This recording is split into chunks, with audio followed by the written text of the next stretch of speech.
Cheap Jeep parts aren't always cheaper. Save 50 bucks on the wrong part today, and you could be staring at a repair bill in the thousands tomorrow. We're talking overheated engines, destroyed axles, wheels coming off at highway speed, and even death wobble. Here are 7 Jeep parts you should never cheap out on, because when these fail, the repair bill can get ugly fast. Let's start at number 7, the radiator. Your radiator is a plastic and aluminum sandwich, and Jeeps love to crack it right where the plastic tank meets the metal core. On the JK and older Wranglers, this is a known weak spot. You smell sweet coolant in the driveway, you see a little pink crust on the ground, and you think you can save cash with a $40 special off the internet. Please don't gamble like that. One owner on the Jeep forums went through 4 radiators in a single year. His cheap parts store unit cracked in 4 months. Every time it split at the seam, he lost coolant, and a Jeep that loses coolant doesn't just stall in place. It overheats and warps the cylinder head. Now your $40 gamble becomes a repair in the thousands of dollars, and one owner even logged a full $3,200 valve train rebuild after a cooling problem. Jeep even put out a service bulletin for early 2018 JL radiators leaking coolant straight from the factory. But there's no safety recall, so the repair bill is on you. Buy the Mopar radiator or a real all-aluminum unit from CSF or Koyo. Mount it with the rubber cushions so it doesn't crack from vibration on rough roads. Skip that one small step and your engine pays the bill. One little secret most folks miss. Big aftermarket bumpers that block the grille also choke off airflow to the radiator, and a choked radiator dies twice as fast. Now a cracked radiator is at least slow, and you usually get some warning. The next part fails the exact second you need it most, and you get no warning at all. Sitting at number 6 is the part that decides whether you actually stop, your brakes. A Jeep Grand Cherokee is a heavy machine, well over 2 tons, and it turns all that weight into heat every time you touch the pedal. Your rotors have to soak up the heat and throw it away fast. If they can't, you get brake fade, which is a fancy way of saying your brakes just quit while you're still rolling down the road. Cheap rotors are the enemy here. Budget rotors are often cast right at the minimum legal thickness, so there's barely any metal to absorb heat. They warp fast, and a warped rotor gives you that scary pulsing pedal, a shaking steering wheel, and a longer stopping distance. On a 3-ton SUV coming down a mountain road with your family in the back seat, longer stopping distance is a very big deal. Cheap pads are just as bad. They wear out quick, they coat your wheels in black dust, and they squeal like a stuck pig every morning. Some cheap pads even run hotter and help cook the rotors even faster. You're not saving money that way, you're just buying the same job twice. Stick with proven names like Raybestos, PowerStop, Bosch, or Brembo. Always change pads and rotors together as a set. Clean the hub before the new rotor goes on, grease the caliper pins, do the whole job right the first time. One more thing most people miss on brakes. Heavy Jeeps love stainless steel brake lines because the rubber factory lines swell under hard use, and a swollen line steals pedal feel right when you need it. Skip the $10 generic lines. Bad brakes are terrifying, but at least the wheel is still bolted to your Jeep when they fail. The next failure decides whether that stays true, and this story will make you check every lug nut before you drive home tonight. Now, number 5 can throw a wheel across the freeway. Your wheel spacers. People love wheel spacers because they push the tires out for a wider, meaner stance on the Jeep. That makes sense to me. The trouble is that the internet is flooded with cheap no-name spacers, and this is where the story gets genuinely deadly. One owner bought a set on price alone. He figured aluminum is aluminum, so why pay more? Driving home from the shop, he felt a hard vibration every time he turned left. He pulled over, walked around, and found 3 lug studs sheared clean off the passenger rear side. Another owner had it much worse. At 65 miles an hour on the interstate, his left front wheel came off the Jeep completely. 3 studs sheared, 2 were bent, and only quick hands on the steering wheel kept him off the guardrail. The cause was weak stud metal, the cheap kind that just snaps under real load. 2 rules save your life here. First, never run the thin slip-on type that sandwich between the wheel and the hub on your factory studs. Longtime Jeep guys call them extremely dangerous because they leave barely a few threads to grab onto. Second, if you must run spacers, buy the thick bolt-on hub-centric kind from Spider Tracks, H&R, or Eibach, with hardware actually rated for the job. There's a reason some tire shops flat out refuse to touch a Jeep on cheap spacers. They don't want the lawsuit when your wheel lands in somebody else's windshield. A lost wheel is violent, but the next failure can catch fire, and I'll show you exactly where in a second. Quick pause. If you want to keep your Jeep running for hundreds of thousands of miles without wasting money on the wrong repairs, grab my 500,000-mile Jeep blueprint. It walks you through exactly what to maintain, what to watch for, and when to do it. You'll find the link in the description below.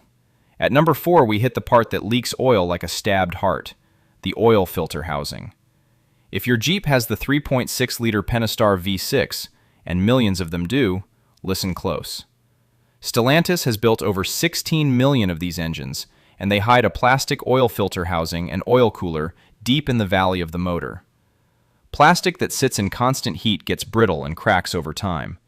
When it cracks, it dumps oil and coolant everywhere.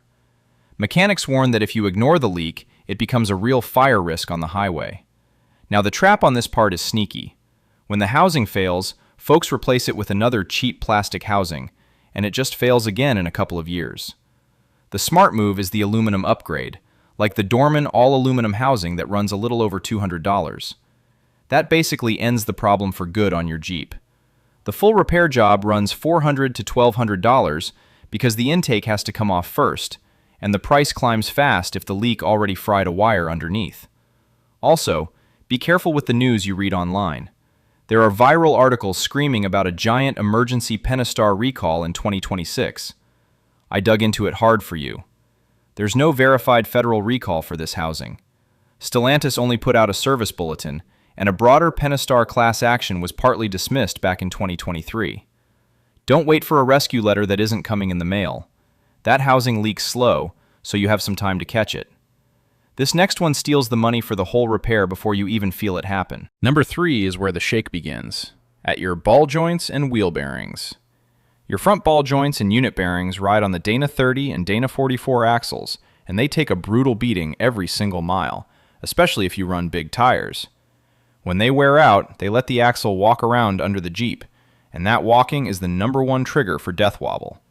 I'll get to death wobble in a minute, but keep that word in the back of your head. Now the cheap trap here is sneaky. You can grab budget ball joints online for about $35 a piece. A real Spicer set runs near $90, and the premium greasable joints from Synergy, TerraFlex, or Dynatrac go from $260 up to $530. The danger isn't just that cheap joints die at 30,000 miles instead of 50,000 plus. Real damage comes from the cheap knurled joints, which experienced Jeep guys say stretch out the holes in your axle knuckle, the part they call the inner C. Now you haven't just ruined a joint, you've damaged the axle itself, and that's a much bigger bill. Same story with your unit bearings up front. A cheap one might be $80, and a Timken or Spicer runs around $130. When a worn bearing lets the wheel wiggle even a tiny bit, that wiggle feeds straight into the wobble I keep warning you about. Buy Spicer or Timken and be done with it forever. 2 more parts feed the shake I keep mentioning, and the very last one on this list is the reason a lot of people are actually scared to drive their Jeeps on the highway. So number 2 can shut your Jeep off dead in the middle of traffic, the fuel pump relay.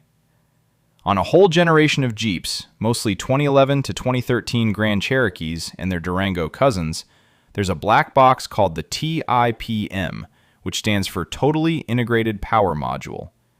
Inside that box lives a fuel pump relay that likes to fail without warning. When it fails, your Jeep can stall in the middle of the road. It might just refuse to start when you're late for work. Some owners even report the horn honking by itself at 3 in the morning and the windows dropping while it rains inside the cabin. This got so bad it turned into a class action lawsuit called Velasco versus Chrysler. It ended up covering over 500,000 Durangos and Grand Cherokees. There was a federal recall too, 14 V530, covering about 188,000 vehicles across the country. Chrysler added an external fuel pump relay fix and extended the warranty on the part. A full TIPM module replacement cost owners $1,100 to $1,200 back then. The simple relay fix was closer to $100, so watch out for the cheap trap. Folks grab a used junkyard TIPM or a no-name unit off eBay to save money. you're almost certainly buying the same defect all over again, because the failure is baked into the design of the box. Stalling in traffic with your kids in the back seat is dangerous, plain and simple, and it belongs on this list. Get the proper updated relay fix or a verified good module so you can actually sleep at night. All right, we made it to the end. Number 1 is the big one, the failure that gave Jeeps a nickname drivers whisper about in every shop in America. And number 1, the wildest and scariest one on this whole list, is your steering. You've heard me say death wobble for the last 20 minutes. Here it finally is. Death wobble is a violent, uncontrollable shake in the whole front end of your Jeep, usually hitting around 40 to 60 miles an hour right after you clip a bump in the road. Drivers describe the steering wheel ripping side to side so hard they can barely hang on, with the terrifying feeling that the wheels are about to leave the Jeep entirely. It's one of the most frightening things that can ever happen to you on a highway. Cheap steering parts are the number 1 cause of it. The whole system leans on a solid track bar, tie rod, and drag link working together. On the JK, Jeep used a track bar bolt that was slightly smaller than the hole in the collar it sat inside. Over time, that tiny gap destroys the bolt and collar, and the shake starts up out of nowhere. Cheap aftermarket track bars and tie rods often use thin, weak material. That flimsy metal flexes and resonates at the wrong frequency. The factory steel tie rod on some models is famous for bending on the trail the second you slide off a rock the wrong way. A quality chromoly upgrade from Synergy or TerraFlex is over 200% stronger than stock, and it simply won't bend on you. This got so serious the government stepped in on it. There was a track bar bracket weld recall, NHTSA number 18V675, on about 18,000 2018 and 2019 JL Wranglers. There was also a separate steering column recall, 19V201, that same year. NHTSA opened a full investigation, PE 19012, that covered roughly 270,000 JL Wranglers after 3,566 steering complaints came pouring in. Jeep publicly called the wobble not a safety problem in its response, but a class action settlement got final approval in 2023 anyway, covering about 1.1 million Jeeps and paying out roughly $30 million in owner benefits. The part that saves your life is this. A steering stabilizer, that little shock on your tie rod, does not fix death wobble. It only masks a bump for a second. If you cheap out on the track bar, the tie rod, or the ball joints, you're rolling the dice with the shake that made grown adults sell their Jeeps and walk away for good. Buy the real parts, torque every bolt down to spec, and then get a proper alignment done at a real shop. Your life honestly depends on all 3 of those steps. So, which Jeep part have you learned not to cheap out on? Let me know in the comments. And if this video helped you out, hit that subscribe button for more Jeep tips that can save you money and headaches. Then click the video on your screen right now. You're definitely going to want to see this one. Thanks for watching, and I'll see you in the next one.